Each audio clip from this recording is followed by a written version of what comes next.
اتنے بیوٹیفل اور اتنے ذہین و فطین بچے کیسے پیدا ہوتے ہیں؟ آخر ان کی مائیں کیا کھاتی ہیں؟ وہ اپنے بچوں کو کیا کھلاتی ہیں؟ اتنے تیز ترار وہ ہوتے ہیں؟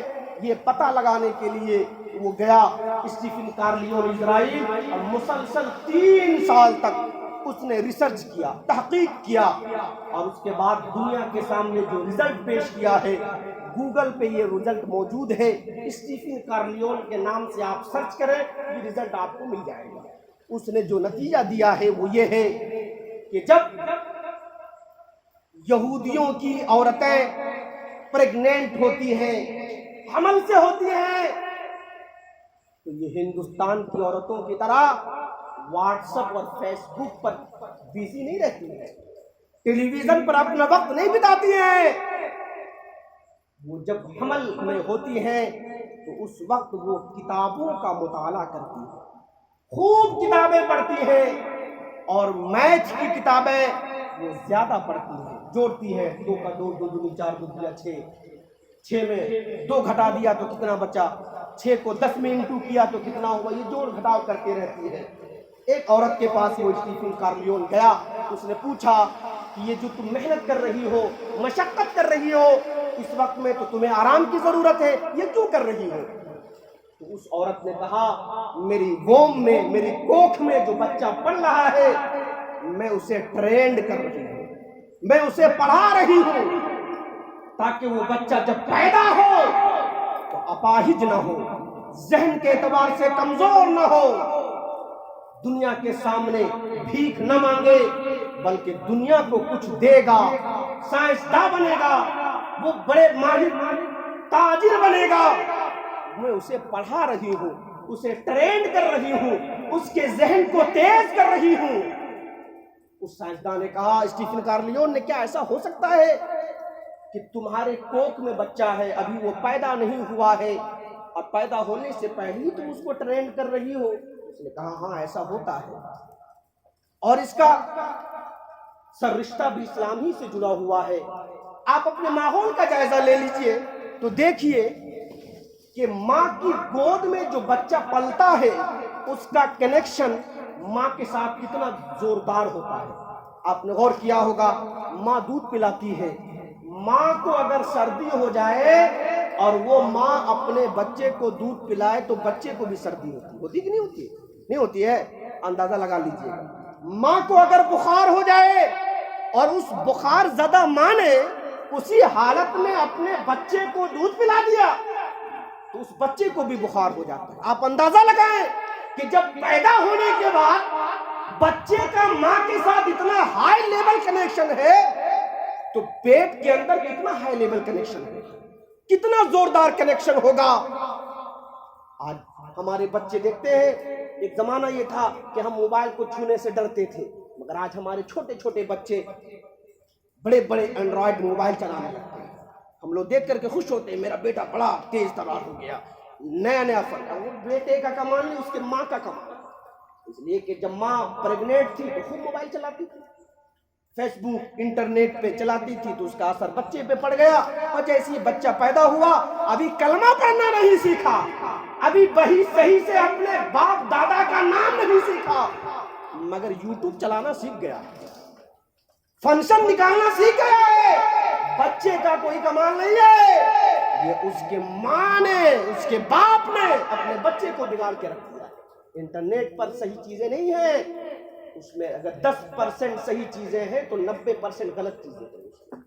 اس لیے گھر کا ماحول بدلیے، عورتوں کے ہاتھ سے موبائل چھینیے، ضرورت پڑے تو انہیں سادہ موبائل دیجیے۔